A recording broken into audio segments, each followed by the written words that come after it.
She posted, "Found his journal and read it to all my friends. He writes poetry about his feelings, so cringe." I commented, "Thanks for the publicity." Then I published those poems online. They went viral and got a publishing deal. When her friends saw she'd mocked writing that made me $100,000, I, 29, male, found out my girlfriend violated my privacy at 2:13 p.m. on a Thursday while sitting in a conference room pretending to pay attention to a project timeline presentation. My phone lit up. Instagram notification. She tagged me. The post was a photo of my leather journal, the one I kept in my nightstand drawer, open to a page with my handwriting visible. The caption, "Found his journal and read it to all my friends. He writes poetry about his feelings, so cringe." Her laugh sounds like wind chimes. I cannot. Emo boyfriend. Poetry is for middle schoolers. Send help. 143 likes already. Her friends commenting. Stop the secondhand embarrassment. Winchims. Girl run. He's going to propose with a haiku. My boss asked if I was okay. Guess my face said it all. Yeah, I lied. Just need 5 minutes. Went to the bathroom, locked myself in a stall, read the post again. She'd gone through my personal belongings, photographed my private writing, posted it publicly, mocked it, tagged me so I'd see it. 2 years together, living together for 8 months. I'd supported her through a career change, paid more rent when she was between jobs, listened to her complain about her friends for hours, and she violated my privacy for Instagram likes. I sat there for maybe 3 minutes. Then something clicked. She wanted attention. Fine, let's give her attention. Commented on her post. Thanks for the publicity. Then I opened a new Instagram account. Midnight Lines Poetry. Typed out the first poem from memory, posted it, then another, then another. By the time I walked back into that conference room, I'd posted 6 poems and had 47 followers. By 5 p.m., when I left work, I had 2,300 followers and climbing. She called at 5:47 p.m. I was in my car. "What are you doing posting my poetry? You said people should see it." I didn't mean take those down. Why? They're my poems, my words. People are attacking me in the comments, saying I'm a bad girlfriend. Are you? This isn't funny. You're right. Violating someone's privacy isn't funny at all. Hung up. Drove home. She was there, pacing. "We need to talk about this. About you going through my stuff without permission." It was just sitting there in a closed drawer in my nightstand. I was looking for a phone charger. "My charger's on my desk like always. Try again." She switched tactics. Tears started. "I didn't think you'd be so sensitive about it. It was just a joke." Jokes require consent from everyone involved. You got consent from your friends to mock me, not from me. You're being dramatic. I walked to the bedroom, started pulling her things out of my closet. We split closet space 60-40 since I paid more rent. Started putting her clothes in garbage bags. "What are you doing? You've got 2 weeks to find a new place. You're not on the lease. You can't kick me out." "Actually, I can. Landlord confirmed it this afternoon." "You're a guest. I'm giving you 14 days written notice." Handed her the paper I'd printed at work. "Find somewhere else." Over a journal? Over a betrayal of trust. The journal was just how you did it. She grabbed her phone. "My mom's going to hear about this." "Cool. Tell her hi for me." Locked myself in the bedroom. Kept posting poems. The account hit 10,000 followers by midnight. Update 1. That was 6 days ago. It's been absolutely unhinged since then. The account exploded. 10,000 became 50,000 in 3 days. Then 100,000. Then 200,000. Turns out people really connect with honest emotional writing. Who knew? Besides everyone except my ex and her friends. Day 2 after the post, her friend, the one who commented "Stop Deemy," messaged me. "Hey, so like this is getting out of hand. My BF is mad at me for making fun of you and we might break up.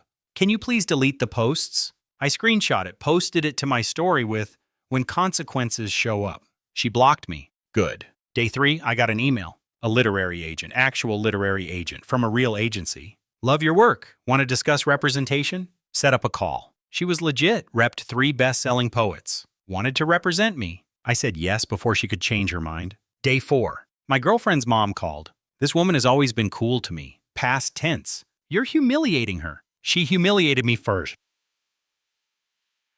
It was a mistake. Photographing my journal, reading it to her friends, and posting it publicly sounds like at least 4 separate decisions. Not a mistake. You're being cruel. I'm posting poetry. How is that cruel? You know what you're doing. Yeah, I'm succeeding. Is that the problem? She hung up. My girlfriend came home 30 minutes later, red-eyed. My mom thinks you're horrible. Your mom raised someone who violates privacy for Instagram likes. I'll take her judgment. Why are you being like this? Like what? Posting my own writing? You're doing it to hurt me. Everything isn't about you. Shocking, I know. Day 5. The agent called again. Had publisher interest, multiple publishers. Wanted to set up meetings. Asked how many poems I had total. About 300, written over 10 years? Send me your best 100, like today. Stayed up until 4 a.m. scanning, organizing, editing. Sent them over. My girlfriend knocked on the bedroom door around 2 a.m. I'd been sleeping in there with the door locked since the eviction notice. Babe, can we talk? No. Please. I'm sorry. Sorry you did it, or sorry there are consequences? Silence. That's what I thought. Went back to typing. Day 6. Got the call that changed everything. 3 publishers want to bid, but 1 came in preemptively. 3-book deal. $45,000 advance against royalties. They want to move fast. First collection in 4 months. I literally dropped my phone. Had to call her back. That's a yes. Holy yes. Great. Sending contracts. Read them. We'll negotiate details. Hung up. Sat there. I'm a mechanical engineer. I make decent money. But this was validation. Professional validation that my writing mattered. My girlfriend got home from work. I was sitting on the couch. Contract draft open on my laptop. So I got a book deal today. She froze in the doorway. What publishing deal? 3 books. First one's called Midnight Lines. Her face cycled through surprise, confusion, anger, then this calculated look. That's amazing, babe. See? I told you your writing was good. You literally called it cringe 6 days ago.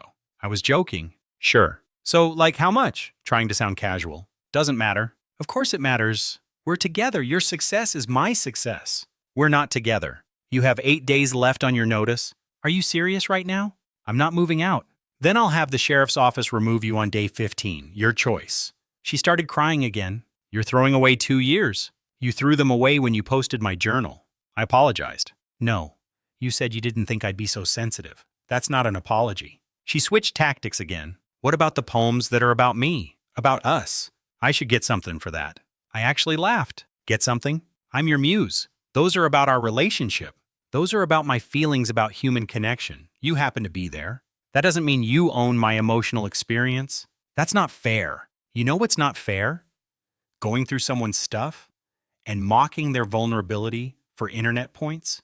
She grabbed her keys and left. Came back 2 hours later with her friend. Nose ring. Always gave me weird vibes. The friend launched right in. So, we've been talking to a lawyer? Get out. You can't just... This is my apartment. You're not on the lease. Neither is she. Get out. They left, but not before her friend shouted, "You're going to regret this." Day 7. Account hit 300,000 followers. Book announcement went live. Pre-order started. Got a DM from a number I didn't know. It was her other friend from the original post. The one who'd commented about wind chimes. Look, I feel really bad about what happened, but like, if those poems are about her life too, doesn't she deserve some of the money? Like maybe 30%? That seems fair. I screenshot it, sent it to my agent. Her response, ha, these people are insane, block them all. So I did, but my ex wasn't done, not even close. Update 2. It's been a month. The entitlement has reached truly impressive levels.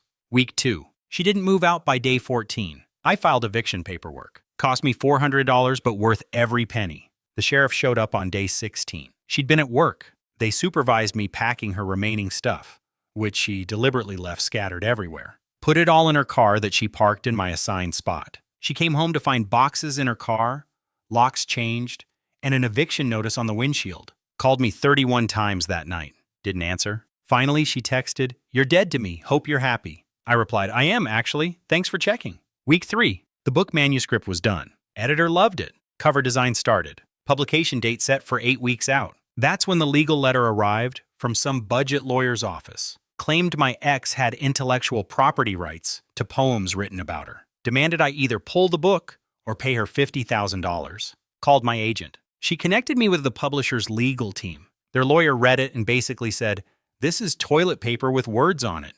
Her case has zero merit. We'll handle it." They sent back a response that apparently made the budget lawyer drop her as a client within 3 days. My agent sent me their letter. It was beautiful. Basically said, "Your client publicly posted about reading these poems without permission. She has no copyright claim. Poetry is transformative art. We have documentation of her mocking the work she now claims is partially hers. This is attempted extortion. Cease immediately or we pursue legal fees and harassment charges. Silence for a week. Thought it was done. Week 4. She created an Instagram account called The Real Story Behind Midnight Lines. Posted screenshots of old texts edited to make me look controlling. Posted photos of us with captions like, "This is who he's profiting from." Long posts about how I stole her story and used her trauma. She got maybe 4,000 followers, mostly her friends and people who hate follow drama. But my followers found her account, absolutely ratioed her. Comments like, "Girl, you literally posted his journal first. So you mocked his writing, now you want money? Pick a lane. This is embarrassing." He dodged a bullet. She kept posting for 2 weeks. Each post got fewer likes. Last one got 43 likes. She went private and gave up. Week 5. The publisher scheduled a book tour, 8 cities, actual bookstore readings. They were confident the book would do well. That's when her brother called me. This dude has always been a tool, still is. "Yo, you need to stop this." Stop what? You're ruining her life. She can't get a job because people Google her and find your drama. I never used her name, not once in any post or interview. People figured it out because she posted about my journal first. Not my problem. You owe her something, man. She was with you for 2 years, and I paid more rent for 8 months when she was finding herself. We're even. That's cold. That's reality. She wanted attention. Now she doesn't like the kind she got. Not my responsibility to fix. And you're a dude defending someone who violated privacy for likes? We both got to live with who we are. Hung up. Week 6. Book launch week. Did 3 podcast interviews. One of them went viral. Host asked about the origin story. I told it, all of it. Never mentioned her name. Never showed photos. Just told my story. Clips went everywhere. TikTok, Twitter, Reddit. Poet Justice trended. Book sales exploded. Pre-orders sold out in 2 days. Publisher ordered emergency second printing. Week 7. Her mom called again. Less aggressive this time. Almost desperate. She's struggling. She's living with us. Can't afford her own place. Can you just help her out? No. She made a mistake. She's your ex-girlfriend. You loved her once. And she mocked me publicly and then tried to extort money. Love has limits. If you just gave her like $10,000, she could...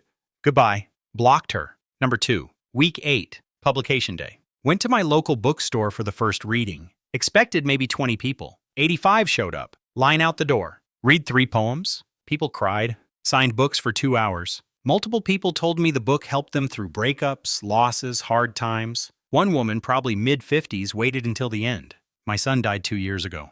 Your poem about absence helped me breathe again. Thank you." I cried in my car for 20 minutes after. That's what this was about. Not revenge. Not money. Connection. Helping people feel less alone? Got home around 10 p.m. There was a package by my door. No return address. Inside was my journal. The original one from the photo. She'd apparently taken it that day. Kept it for 2 months. There was a note. "Here's your stupid journal back. Hope you choke on your success." The maturity was overwhelming. Week 9. First royalty statement came in early. Sales were crushing projections. Publisher was thrilled. Started talking about book 2. With the advance, pre-order sales, and initial royalties, I'd already made about $68,000. Projections put me at $140,000 by year end if momentum held. Paid off my car. Paid off student loans. Put a down payment on a condo. Actually started looking at financial advisors. Got a text from an unknown number. "Saw you're buying a condo. Must be nice to afford that with my story." Blocked it. Another unknown number, 2 hours later. "You're a thief and everyone knows it." Blocked it. Third number that night. "Hope you die alone." Screenshot all of them. Sent them to the lawyer. They sent her a formal cease and desist. Harassment charges would be filed if it continued. It stopped. Week 10. Ran into one of her friends at the grocery store, the one who'd commented about secondhand embarrassment on the original post. She saw me and her face went red. Started walking the other way. I kept shopping. Heard later she'd broken up with her boyfriend, the one who got mad at her for mocking me. Karma's funny sometimes. Last night I did a reading at a university. 150 students showed up. The Q&A after was incredible. One student asked, "Do you regret how everything happened?" I regret being with someone who didn't respect my boundaries. I don't regret succeeding anyway. Standing ovation. Felt surreal. My ex is apparently still living with her parents. Still unemployed. Still bitter. Me? I'm writing book 2. Just signed the contract. Another $50,000 advance. She mocked vulnerability. I turned it into a career. Final update. 3 months since publication. Time to close this book. See what I did there? The numbers. First book sold 45,000 copies in 3 months. Royalties plus advances across 2 books put me at $160,000 total poetry income. Still working my engineering job because I'm not stupid. But the financial cushion is wild. Translation rights sold to 6 countries. Audiobook went live. Someone's adapting 3 poems into a short film. The aftermath. My ex's friend, the nose ring one, sent one final DM last week. Just so you know, she's in therapy now. You really messed her up. I replied, she violated my privacy and tried to extort money. If she's in therapy, good. She needs it. Blocked. Her brother tried to add me on LinkedIn. Blocked immediately. Her mom sent a friend request on Facebook. I barely use Facebook. Blocked. They can't handle that I won. Not in a petty way, in a turn pain into purpose way. The book tour finished last week. Hit all 8 cities. Met thousands of readers. Signed until my hand cramped. In Denver, a guy waited 2 hours in line. When he got to me, he just said, "My girlfriend cheated on me last year. Your poem about betrayal is tattooed on my ribs. Thank you for making me feel less crazy." We both got choked up. In Portland, a mom brought her teenage son. He writes poetry but won't show anyone. I wanted him to see it's not shameful. The kid looked terrified and awed at the same time. Reminded me of me at that age. Gave him my email. Send me your work. I'll read it. Promise. That's the real win. Not the money. Not even the vindication. It's the connection. The relationship stuff. Started seeing someone new. Met at a reading in Dallas. She's a high school English teacher. Writes short fiction on weekends. We swap drafts. She actually reads my work and gives thoughtful feedback. Doesn't mock it. Doesn't post it. Just respects it. Wild how basic respect feels revolutionary after my ex. The final contact. Yesterday got an email from her. The actual her. From her actual email. Subject, closure. I know I messed up. I know you won't forgive me. But I need you to understand I was struggling with my own insecurity and your success is making it worse. Every time I see your book, I remember what I lost. I hope you're happy. I really do. But just know you took something from me too. You took my dignity. You exposed me. We're even now. Please stop. Please just stop succeeding so publicly. It's killing me. I read it 3 times. Then I deleted it because that email perfectly summarized who she is. Someone who violates boundaries, faces consequences, and then demands the victim stop succeeding because it makes her uncomfortable. She wants me to stop succeeding to make her feel better. The audacity is truly impressive. I'm not stopping. Book 2 is done. Editor has it. Publication scheduled for 8 months from now. Already planning book 3. Leaving engineering in 6 months to write full-time. Got enough saved and enough income to make it work. Bought the condo. It's mine. No memories of anyone mocking my art in the living room. Adopted a cat. Named him Metaphor. He's orange and judges me while I write. Perfect. To everyone who followed this, thank you. Seriously. Your support meant everything when I was questioning whether sharing my story was too much. To my ex, I hope you find peace. Real peace. Not the peace of me stopping, but the peace of accepting that you created this situation. And I simply responded, I genuinely hope therapy helps. To writers afraid to share, share anyway. The people who mock you don't matter. The people who connect with your words do. My college creative writing professor emailed last month. I told you that you had talent. Glad you finally believed me. He was right. My ex was wrong. And sometimes that's all the closure you need. Time to close this journal entry. New poems to write. New readers to meet. New life to live. She wanted to humiliate me with my vulnerability. Instead, she launched my career. Thanks for the publicity. Peace out.